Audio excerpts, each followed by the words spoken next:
யாழ் சமையல் அன்பு உள்ளங்களுக்கு இனிய நேரம் வணக்கம். இன்றைக்கு நாங்கள் சூட மீனில் குழம்பும் ஒரியல் புட்டும் செய்ய போகிறோம். வாங்க பார்ப்போம். சூட மீன் கழுவி துப்புராக்கி வச்சுருக்குது. அதோட தக்காளி பழம், வெங்காயம், உள்ளி, பச்சை மிளகாய், வெங்காயம், புளி, ஒரு இந்தள புளி வேணும், வெந்தயம், யாழ் சமையல் தூள், முதலாம்பால், தண்ணி, 2-3 இது புட்டுக்கு தேங்காய்ப்பு. வாங்க இப்படி செய்யறது பார்ப்போம். அடுப்பை பற்ற வைப்போம். சமையலுக்கு நாங்கள் பாவிக்கிற நல்லெண்ணெயை விட்டுருக்குறேன். எண்ணெய் கொதிச்சிட்டு நல்லெண்ணெய்ன்றபடியாக பொங்குது. இப்போ நாங்கள் ஒன்றா போடுவோம். உள்ளியையும் பச்சை மிளகாயும் கருவேப்பிலையும் முதல் போடுவோம்.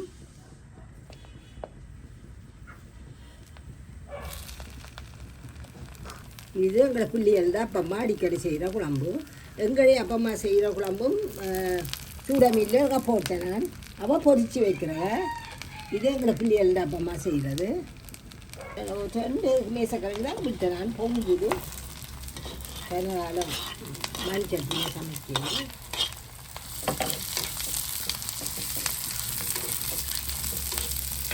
நல்லா பொரிச்சா இதுக்கு வரட்டும். பொன்னிறமாக வர்றதுக்கு நாங்கள் இங்கே அளந்த புளியையும் கரைச்சி தூளர்கள் எல்லாம் போட்டு ஆயத்தப்படுத்துவோம். புளியை கரைச்சி கொண்டு வந்துட்டேன். இப்போ இந்த புளி, மிளகாய்த்தூள் எங்களுக்கு எவ்வளோ தேவையோ அவ்வளோத்துக்கு போடணும். நாங்கள் வழக்கமாக 3 கரண்டி விடுறோம். நாங்கள் காணும் உரைப்பு. இதையும் இந்த தக்காளி பழம் எல்லாத்தையும் போட்டு நல்லா மசிப்போம்.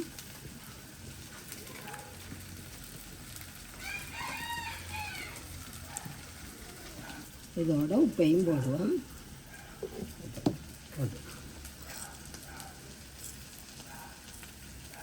உப்பு கொஞ்சமாக போடுங்க. இப்போ இந்த பார்த்து போடுங்க. அப்படியே இதாண்டி வைப்போம். இதோட வித்தியாசமான ருசியாக இருக்கும். இப்போ இந்த இடத்துக்கு முறுகிட்டுது. இப்போ நாங்கள் இருக்குல்ல வெந்தயம் போட போகிறோம். வெந்தயம் போடுங்க. வெந்தயம் நல்லா போடுங்க. ஒரு கைப்பிடி வெந்தயம் கருக விட விட்டுறாதீங்க. 2-3 தடவை விளாண்டிட்டு நாங்கள் இப்போ கரைச்சி வச்ச புளி இதை கொஞ்ச நேரம் இதையும் வதக்குவோம்.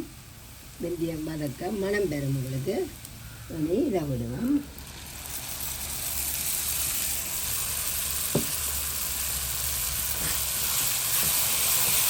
இந்த புளித்தண்ணியோட இதெல்லாம் நல்லா கொஞ்சம் தக்காளி பழம் அடிக்கட்டும்.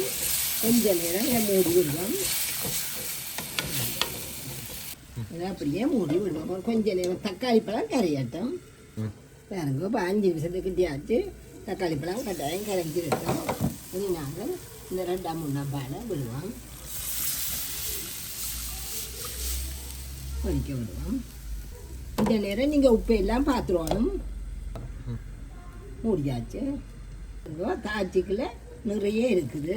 ஆனால் பொங்கி வழியலை. நீங்கள் உப்பும் புளியும் கணக்காக போட்டிங்கன்னா எவ்வளோதான் நிறைய இருந்தாலும் பொங்காது. கொஞ்சம் பத்தட்டும். திறந்து பார்த்துட்டு மீனை போடுவோம். நல்லா போய்க்கிறோம். இப்போ நாங்கள் ஒன்றா மீன் எடுத்து போடுவோம்.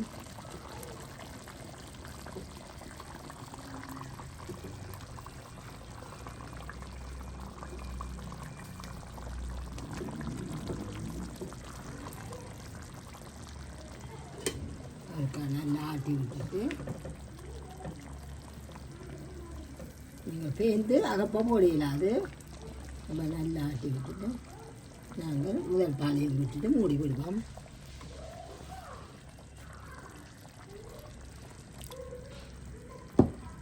முதல் பாலையை போட்டு மூடி விட்டோம்னா வெளியே திறக்கப்படாது. நல்லா கூடவா விடுங்க. பொங்காது. உப்பு புளி கணக்காக இருந்துச்சுன்னா பொங்காது. எப்படியே மூடி விடுங்க. இப்போ பாருங்க, நல்லா கொதிக்குது. மூடியில் படுகுது, தெரிக்குது. ஆனால் சொட்டும் வெளியில். இப்போ நான் இதை மெல்லிய நெருப்பில் விட போகிறேன். அதுக்கு இடையில் வெந்தயம். இந்த வெந்தயம் இவ்வளோத்துக்கு நீங்கள் பாவிக்கிறீங்களோ அவ்வளோத்துக்கு உடம்புக்கு நல்லா மனமும் கூட நல்ல வாசமாக இருக்கும். இப்போ நாங்கள் இப்படியே மூடி மெல்லிய நெருப்பில் விடுவோம். புட்டு காயத்தை பட்டு மட்டும் நல்ல மெல்லிய நெருப்பில் கொண்டே விடுங்க.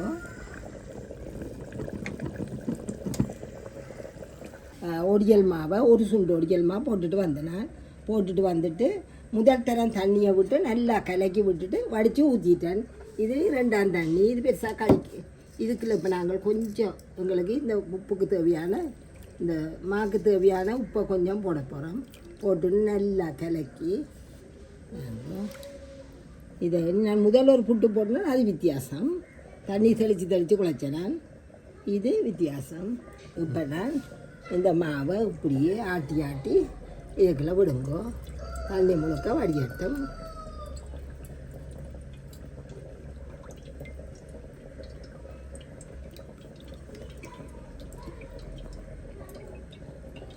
தண்ணி வடிகட்டும். ரொம்ப வைப்போம். தண்ணி வடிகட்டும். இப்போ இது தண்ணி வடிஞ்சிட்டு இது ஒரு நெட் இதில் நான் கீழே போட்டுருப்பேன். கீழே ஒரு சர்வை சட்டி வச்சு ட்ரேக்கில் வச்சுருக்கிறேன் ஒழுங்குனா வெளியிட விடுகிறதுக்கு. இப்போ நாங்கள் இதை நல்லா புளிஞ்சு எடுக்கணும். இப்போ நீங்கள் பன்னீர் அதுக்கு பிடிவீங்கல்லண்ணே அது மாதிரி பிடிக்கணும்.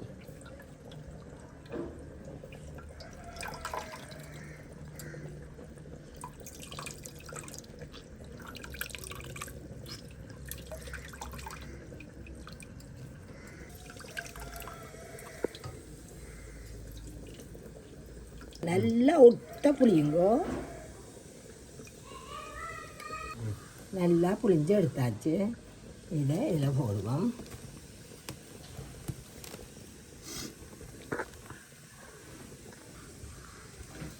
இப்போ இதை நீங்கள் உடுத்திங்கன்னா புட்டு மாதிரி நீங்கள் எப்படி புட்டை குழைக்கிறீங்களோ அது மாதிரி வந்துடும். நீங்கள் தண்ணி ஊற்றி குழைக்கிற புட்டு மாதிரி வந்துடும். நல்லா உடுத்தி போட்டு இதுக்குள்ள இப்போ நாங்கள் அதுக்குள்ள கடைசியாக போட்டோமே உப்பு, அந்த உப்பு சரி இருக்கும். நல்லா இன்னும் கொஞ்சம் காஞ்சி கொஞ்சம் ஆறி காற்று பட இந்த நீர்த்தன்மையெல்லாம் இன்னும் போயிடும். பாருங்கோ இப்படி இருக்க குழம்பு. நாங்கள் இது இனி திறக்காதீங்கோ. அடுப்பை நிப்பாட்டி போட்டு அப்படியே இறக்கி பக்கத்து அடுப்பில் வைப்போம். இதை வச்சுட்டு புட்டு பானையை வைப்போம்.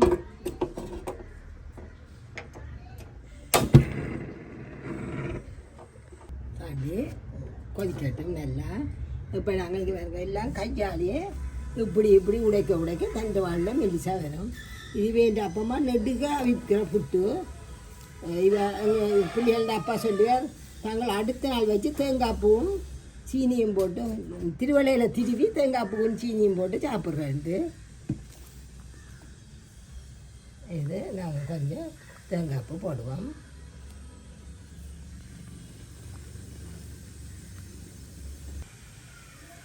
இப்போ தேங்காய் பூவை போடுவோம்.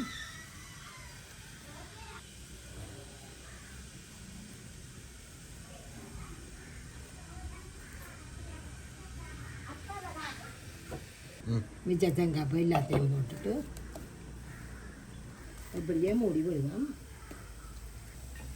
பூவை வேறு ஆவி வேற எடுப்போம். ஆவி வருது 2 நிமிஷம் விட்டு நிப்பாட்டி போட்டு 2 நிமிஷம் விட்டு இறக்குவோம். நிப்பாட்டுவோம். அவிஞ்சிருக்கும் கட்டாயம் வாங்குவோம் இறக்குவோம். நல்லா ஆவி வரைக்குள்ளே தெரியும் கட்டாயம் அவிஞ்சிருக்குமான்ட்டு.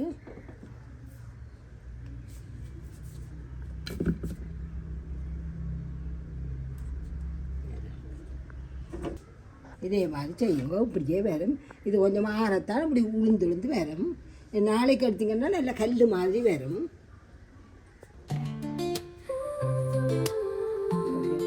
யார் சமையல் அடுப்படி நம் அன்பு எல்லாம்